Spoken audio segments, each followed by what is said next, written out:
nous arrêtons d'être égoïstes dans la prière, nous devenons plus sensibles. Devenir sensible, c'est pleurer pour ce qui fait pleurer Dieu. Devenir sensible, c'est que chaque chose qui se passe en Dieu se passe en toi. Dieu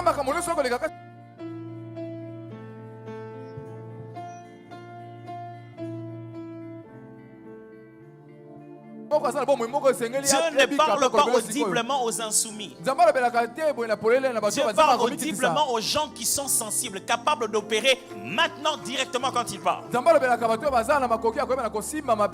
des critères qui vous qualifie à entendre la voix audible, c'est votre promptitude à l'action.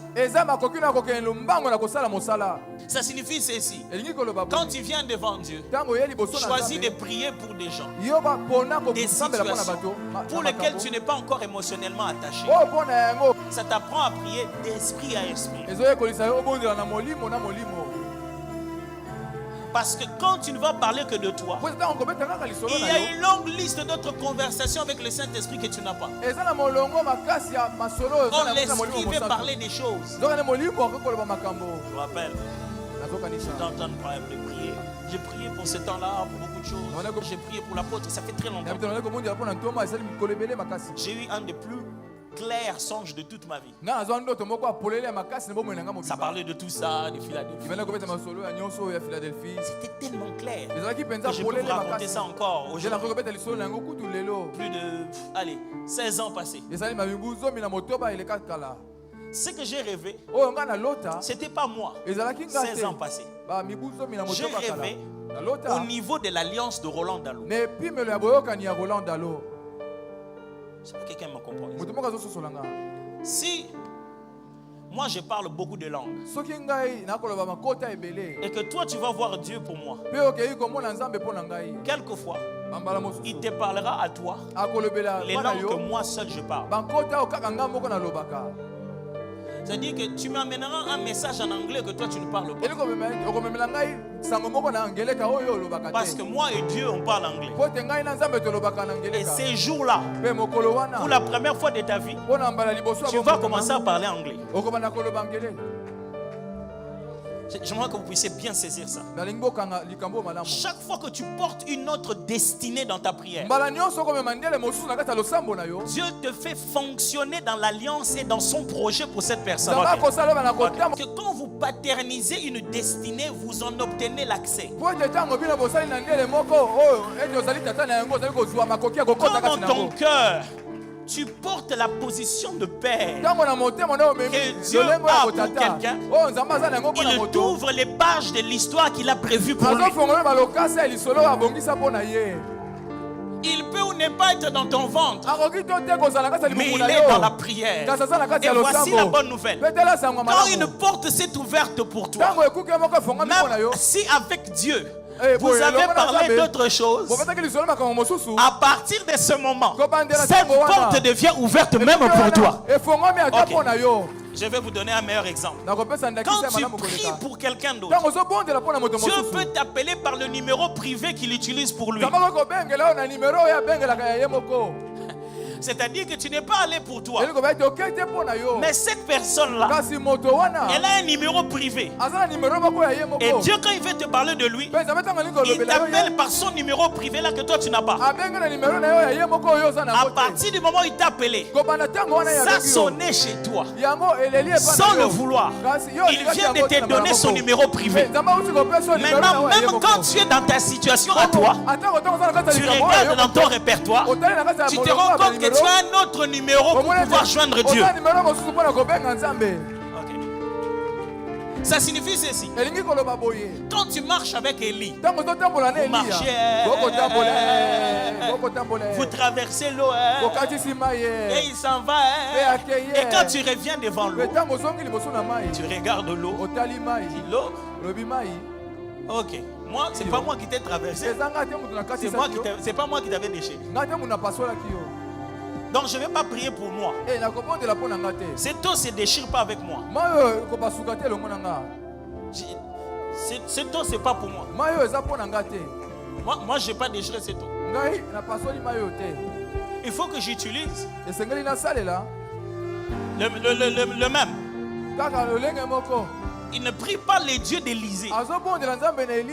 Aucune autre fois, Élysée s'en va faire des miracles invoquant les dieux d'Élie. Non.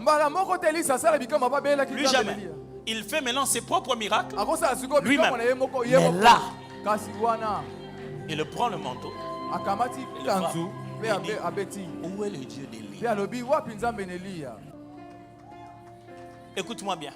Chaque fois que tu amèneras une autre destinée dans la prière, ça va augmenter ta foi. Ça signifie, si tu ne sais pas croire pour toi, tu vas commencer à croire parce que Dieu est passé pour toi pour faire une chose incroyable. Tu vas emprunter une foi.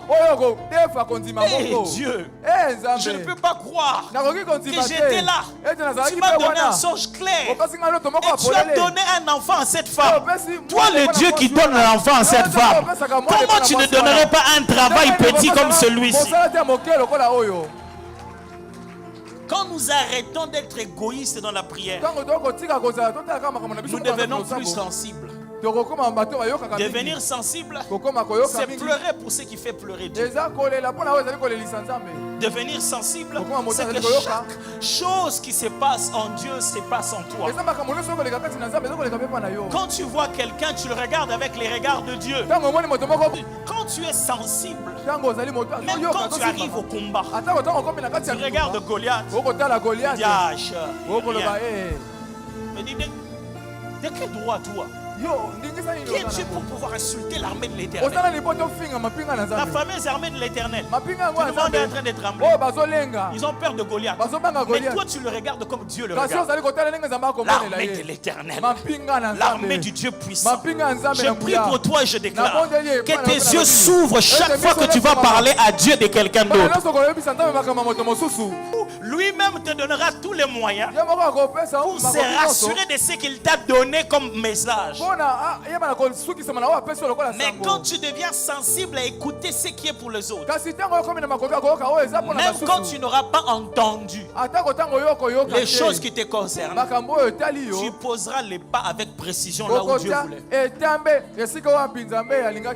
Devenir sensible envers les autres, pour les autres, c'est comme si tu te programmais, tu te réglais toi-même pour ta propre destinée.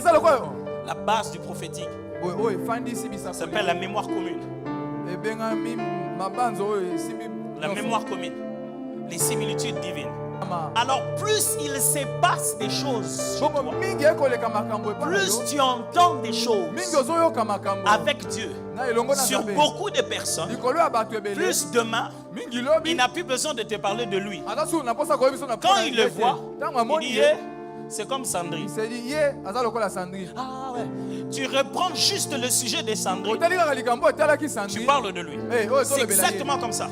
C'est pour cette raison qu'aujourd'hui, dans la prière, Dieu te dit, tu es Josué. Pourquoi il t'a appelé comme ça?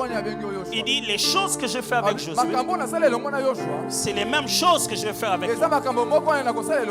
Maintenant, un intime de Dieu partage une telle mémoire collective avec Dieu qu'il suffit de peu pour qu'il télécharge tout ce que toi tu crois être nouveau. Toi tu penses que c'est nouveau pour lui, mais ils en ont déjà parlé avec Dieu. Mais tant qu'avec Dieu vous ne parlez que de vous deux, vous ne diversifiez pas la conversation et la mémoire collective ne grandit pas. Dieu rentre dans une mémoire qu'il appelle la Bible et il nous rappelle qu'il y a là-bas déjà dedans quelque chose qui ressemble à ce qui va se passer. Mes frères et sœurs, quand tu as le temps de prier pour les gens, de prier pour le cas, de penser au bonheur des autres, Dieu va tellement te dire des choses qui fera que quand tu es devant une nouvelle situation, là où on t'a donné que 2 minutes, dans 2 minutes Dieu ne va pas beaucoup parler. Il te dit c'est ça, c'est le cas de Dubaï. Toi-même tu télécharges le dossier, tu commences à aller dans les détails. Toi tu comprends.